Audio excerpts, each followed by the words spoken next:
G'day and welcome to the episode. I'm Tim James and this is Island Life. In this episode, we're going to look at our Typhoon Shelter. It's taken us 3 months to build, kind of part-time-ish, other projects on the go and everything, but it's finished now, so we're going to take a look at how we built it and the features that it has. But before we do that, we're going to do the intro.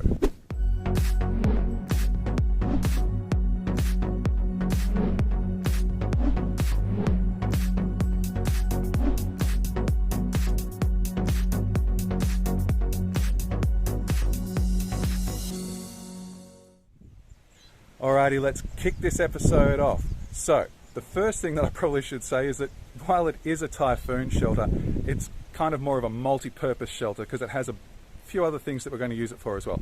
The first thing is it's also our generator room. So while it is a Typhoon shelter and we hope we never have to use it, it's also our generator room, so when we have a power failure, which is fairly common, we've got a fairly soundproof area for the generator to run. The other thing is that I haven't built my workshop down the back yet. I do plan to, but at the moment this is also our tool shed, but that's only temporary. There is a fourth purpose. I'm not going to tell you what it is yet because we've got another project that I'll do a vlog about in the future. But if you've noticed that there's some render missing down there and around the other side, if you notice that, that's because of the future project that I'm not going to tell you about just yet.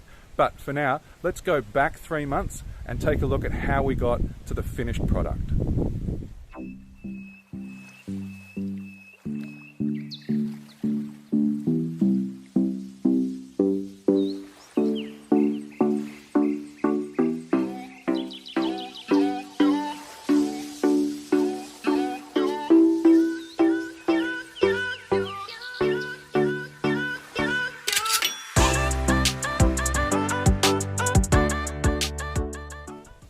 So we're now about probably 80% of the way through the Typhoon Shelter build. You can see we've got the air vents in. There's 3 of them. 1, 2. It's really hard to do. And there's another one around the other side. We'll go and have a look at that in a minute. It's really windy today, so I'm kind of tucked in. I don't want to go too far out there or you won't hear anything. But we've got all the walls rendered inside and out. We've got the electronics, or the electrics I should say, are all wired in. We've got the generator. If I go over here, see there's the generator. It's installed and it's working. So now what we're on to is we're finishing off the roof. Today we're doing what do they call it? A waterproofing compound solution, cement solution. It's called Sahara, probably because Sahara's dry and we want the roof to be dry. So it's just a cement coating with a special compound mixed in that we're putting on the roof, and that should waterproof the top. And then we can go and finish off the render on the inside. It's probably a bit dark in here, but you can see that the roof is not rendered. But everything else is. That's all our wiring. Eventually this is going to have plumbing and all the bits and pieces. Also put an exhaust. Go right down. You can see there's an exhaust taking the hot exhaust gas from the generator to outside. There is the legend himself, who's been with us for a year now and can do anything. It's awesome. There's the exhaust outlet there. There's also another I can't see it. There's another air vent. It's really hard to do up there. So ultimately, these air vents will have ducted fans in them. There's one there. There'll be another one over there to give us fresh air, and if the generator is running, to dump the hot air out, because ultimately there's going to be a steel door here, and this will be our Typhoon Shelter, so it'll have all the supplies we need to live for a few days. It's going to have shelving in there, bedding in there, entertainment, food, water, cooking, blah blah blah. It'll all just be packed away on some shelves, hopefully never to be used, but around here you never know. So let's go up and have a look at what Ernie's doing.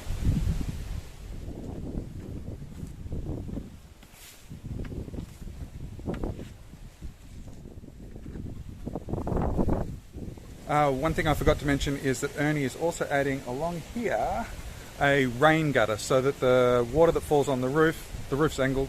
Obviously you don't want to have flat concrete because you'll get puddles, so all of the concrete we've poured always has a about 3 centimetres in 3 metres, 1 centimetre and a metre sort of slope. This is no different. It's sloping from this corner all the way down to the garden bed where those banana trees are down there. And it's going to have a rain gutter, just a small one, along there to catch the water, so when you're going in and out, if it's raining, you don't get dripped on. So that's what Ernie's doing, as well as waterproofing. He's making a rain gutter for the roof.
So there you go, you're now up to speed. That's how we got to this point. You might notice that I upgraded the ventilation system. That was because with just the 3 vents, it wasn't keeping the room cool enough with the generator running. So we've upgraded to 8 vents, 4 in, 4 out. We've got 4 ducted exhaust fans now. We'll have a look at those in a minute. So now that we've got all of that out of the way, let's go and have a look inside. Just before we go inside, just a couple of things. You can see here we've got a solar motion sensing light, so that if we have a power failure at night and I walk out here to start the generator, at least I don't have to have a torch with me. So that's one good thing. You can see there our 4 intake vents. And if we go over here to the door, you'll see these are called pillow bearings. They're really good quality bearings that allow the door to be opened really easily. It's effortless. So, and it opens both ways. So it's a nice strong steel door, and it can open outwards or it can open inwards. So let's go in and have a look at what we've got in here. Alrighty, let's have a look inside. First up, we've got the generator down there. It's also got the duct I mentioned earlier out the back. We've got a little shelf here. We've got our, we've got our 2 ducted fans on this wall, and we've got 2 more down there on that wall, as well as a fan to just circulate the air while I'm in here. And then we've got all of our shelves. So basically we'll be able to put a mattress down there and sleep the night if we have to during typhoon, which hopefully we don't. So there you have it, that's a wrap. That's our typhoon shelter, which is also our tool shed temporarily, and our generator room. I hope you've enjoyed this episode. If you have enjoyed this episode, please click on the like button, and hitting subscribe will help you find future videos that I post. In the meantime, take care, and we'll see you in the next episode. Bye.